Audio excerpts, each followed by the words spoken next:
Hello everyone. In this video, we are going to learn about the replace method in strings in Python. The replace method is used to replace a word, letter, or any character in a string with another value. This is very useful when we want to modify text. Basic syntax for this replace method is string dot replace old value comma new value. This old value comma new value will be present in the parenthesis. Let's see an example. Like text equals to hello world, print text dot replace hello comma hi. This gives the output like hi world.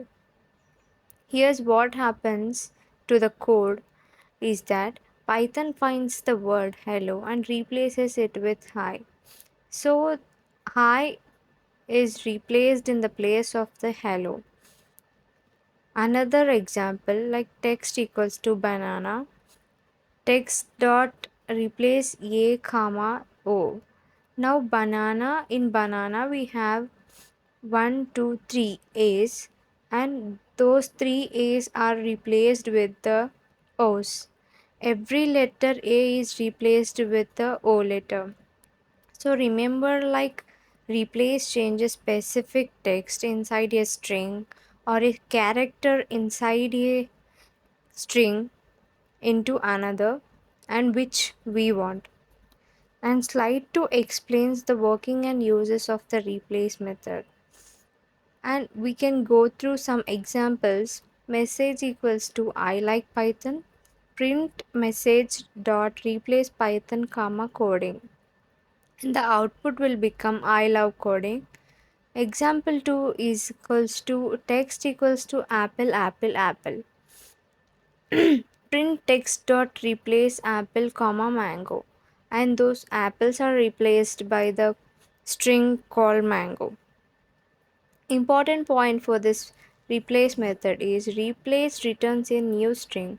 The original string does not change unless we store it. So we can see another example also like text equals to hello. So the output will become hello and print new text will become output for that code we have the output like hi.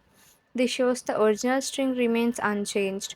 Replace is useful in text editing, research and replace operations, data cleaning, chat applications, and format messaging. Quick recap for this replace method is replace changes words or characters in a certain string, returns a new string and replaces all matching values. So today we have learned about what replace method is and how it works and practical examples. Keep practicing and happy coding.